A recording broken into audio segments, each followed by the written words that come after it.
Godzilla -1. First, let me start by saying that I missed the first 10 minutes of this movie because I was on the clock and I was kind of waiting for the trailers to be over. But apparently there were no trailers.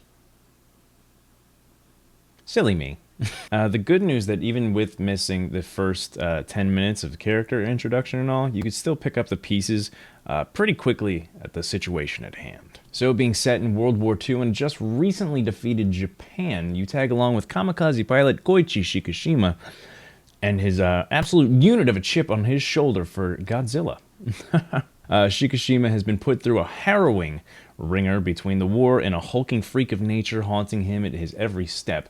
And during all of his wallowing in self-pity, he stumbles himself into creating a little ragtag family with a new reason and purpose to continue on fighting the atomic, seemingly unstoppable mass of destruction. Now, pretty much with everybody that you're going to come across during these reviews, I'm a Godzilla fan. However, I will state right away that my first introduction to Godzilla was the American '98 version. So, Zilla. In my defense, I was only 5 years old, but it really set a path of kaiju content my way, and how I just morphed around it. Like as soon as I watched the '98 film, I got the Zilla toys, and I just fell into the little marketing scheme that is all what they were trying to do in America. But of course, like I played the Rampage games after that, and I just wanted to beat down buildings as a big fucking monster, and it was such a good time to be alive at that time, at least. But I had never really gotten around to all of the Godzilla movies from Japan. It was kind of harder for me to get a hold of those, being, a 5-year-old. You can only go to blockbuster movies so much, and my family was big horror people, so we usually got horror movies instead. And I got knocked out of the fucking toll or the poll for picking a movies. Yeah, nah, get out of here. We're watching this stupid ass scary movie now. It really wasn't until the 2014 Godzilla, though, that I got reignited on my little love spark for the franchise, and just how awesome and terrifying Godzilla was in that movie, and just how fantastic Bryan Cranston was in that, and how well he acted out that character, and how you just wanted more. Honestly, you just wanted more Bryan Cranston and Godzilla, but we know how that one went, so... But even since the 2014 movies, it's been a really crazy time for like being a Godzilla fan, because you're just getting absolute content out of the ass. We're getting movies, we're getting animes, we're getting comics, we're getting shows like the new Monarch shows, I think, coming out, or if it's not already out. It's just, we are absolutely getting spoiled, and I'm here for it. I haven't watched the Monarch show yet. If it actually is out, I'll have to look that up, to be honest.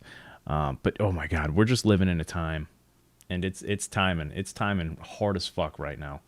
And for me, at least, this movie kind of came out of nowhere. The trailer dropped. I didn't hear anything about the production of the movie. The trailer kind of just dropped, and then it was like, yeah, by the way, the movie's releasing. And from that first trailer, they do such a good job at kind of like showing you what they want you to see, and then holding your imagination enough to want to get your ass in that goddamn seat to see what the hell is going on, because it's just, ooh, it's so good. That first trailer is so good. And if you know me, you know that I try not to watch too many other trailers, because they just spoil the shit out of the movie. I don't need to see more. I want to go see the movie. So I try to stay away from it. And this had me aching. This had me. I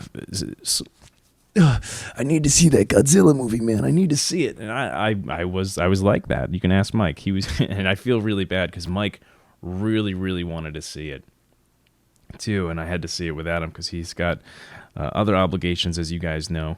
And so, like, I had to see it without him. My poor baby boy. I'll go see it with him soon. I'm sorry. I'm all over the place. But to get to the actual movie, all I'm really going to say is, holy shit. This movie, in my opinion, was the toppitiest tier of Godzilla movies. Like, it is so fucking good. It is so well crafted. It's just Godzilla himself is CG, but he looks so real during all of his destruction and chase scenes and all this stuff. And just the characters. The characters are so good. You love them all. It's one of the first movies for me, again, where like I just fell in love with all the characters. Like Bryan Cranston was really good in the 2014, and Shin Godzilla actually had a good cast as well, good characters. But like none of them like I was like attached to, like genuinely, like I was genuinely attached to. This was the first one of all of the movies that I've seen, which I will admit is not that many. As I said before, it was very rare for me to get a lot of those Godzilla movies growing up. But this is the first one where I was okay with sticking with the cast, and like then the Godzilla stuff happened. I was so okay with that because these guys were all so good. They had such great chemistry. Everyone felt real, like they had everyday problems, everyday hardships, and of course, every day they're getting their fucking ass whooped by Godzilla. So it was pretty crazy. And you know, speaking of Godzilla, you know, he's just a fucking menace in this movie. He is an absolute bully to Japan, and just absolutely a bully, being a kid just pushing down these other kids, not because he wants their lunch money. He wants to just absolutely burn the living shit out of everything they've got and then just smile afterwards. He is a menace in this movie, and he's always got a smile on his face. Fucking asshole. His design, his evolution was just so damn cool. He was like, at first he was like this little dino daddy, and then he kind of grows up to be this kaiju king that we all know, this little colossal construct. I don't fucking know. But he was so massive, and the scale to him was just so good. And oh God, I don't know what to say. When he, and you know, I'll probably go into too much detail on this, so if you want to skip forward, I completely understand. Just like a little bam right there. I'll probably go into super detail on this next part. But there's one sequence in the movie. Go now. There's one sequence in the movie where Godzilla is attacking one of the cities. And it's just crazy, and it's absolutely chaos. And then, like, all the music and stuff dies down, all the sound effects die down, and it's just silence when he's revving up his atomic breath, and like his scales start popping out. And this goes all into his design and how fucking cool his scales start popping out. And then as he's revving up this like atomic blast, like he does in most of the other Godzilla movies, it goes from his tail up to his spine and out of his mouth. The theater is silent. It's quiet. It's like this. As he's letting out that atomic blast, and just silence. You don't hear it coming out. You just see it, and it's just theater's quiet. Nobody's talking. Everybody's just chilling. And you see this destruction, just this blast. And then you hear me just audibly go, like a dickhead. So you just see all this go down, and then you see the cloud, and you're like, oh, if you're me. It was a very quiet theater. There was like 10 people in there, at least. And then all the sound comes back, and the fucking chaos ensues of just sound and just devastation. One of the best sequences in any Godzilla movie I've ever seen, because you just feel that. Well, obviously you don't feel it, you'd be fucking demolished, but you're so engrossed in that moment, and it was so good. Fuck, like if I could relive that moment for the first time again, and I'd probably I'd be like, I'd probably fucking choke to death harder. It was so good. I absolutely got chills, like just watching that sequence. And if you skipped, hey, welcome back. Congratulations. But just for that whole sequence alone, the movie kind of crowned itself as the true king of monsters, if you will. I haven't even gotten to all the other good things about it. Sound design is impeccable. Just between Godzilla's roars, the buildings collapsing, the ocean fights and the warships and all that, everything just sounds so good. So the soundtrack itself is riveting. They brought back that iconic Godzilla theme for some with extra love to it. Everything about this movie is just so damn good, and I wish that everyone could experience it in theaters, and I truly want you to, just for the full capabilities in all of its calibers getting shot at you. Sound design, Godzilla's fucking colossal being, just the cast, the crew, and just the chemistry they had, and just the characters being absolutely little adorable, lovable people, and just just how they're everyday people. And it's not just like governments running around trying to figure out ways to kill Godzilla or something like that. This movie's an absolute powerhouse. And I will say that without a doubt, that I think anybody should be able to experience this in theaters. If you want to see it at home, kudos to you, absolutely. Definitely see it, period. There was a pretty well-known figure on a social media platform that I that's all I'll say about it. I don't want to get them found out, people finding them or something like that.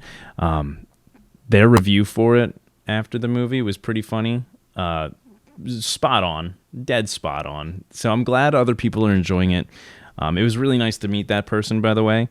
But I'm glad people are enjoying it critically, and like just as far as critics and audience goes, everybody's just loving this movie. So I'm glad that everybody's getting a piece of this little lizard action, if you will. By the way, wore this shirt. Not to the movie because I forgot I bought it when the trailer dropped months ago, and I forgot I bought it. Well, I forgot I had it somewhere, and then it was cold. I wore a sweater and shit. I was cold anyway, so now you guys get to enjoy it. So I hope you did. But yeah, sorry. Getting back to the topic, definitely you gotta watch this movie. Watch it in IMAX if you can for the best quality picture and sounds. That sounds like an ad. It's not an ad. I just think most movies should be seen in IMAX just because they're awesome, but this goes above and beyond at how just fucking good it was.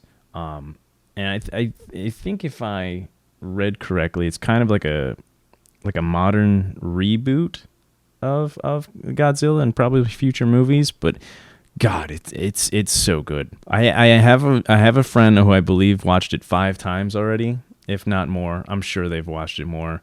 I'm definitely going to watch it again as soon as Mike gets the chance to, because I know he really wanted to see it, and I yesterday just lined up perfectly where I got to see this, and then I watched The Boy and the Heron, both in IMAX, so that was cool. That's mainly why I went to see it without him. I was gonna wait, but sorry, buddy, I'm sorry. But yeah, go see it if you can. That was pretty much my review for the most part, as far as what I could do. Here's the fucking score, bam, right here. But that's all I've got for Godzilla -1. I tried my best not to talk about it too much because I think anybody should really just experience it. It just has so many chef's kisses, so many things going for it, and it's so damn good. I hope you guys enjoyed the review, and I hope I could sway you guys to get your asses in those theaters, but I hope you enjoyed yourselves, and I hope you have a good day. Bye-bye.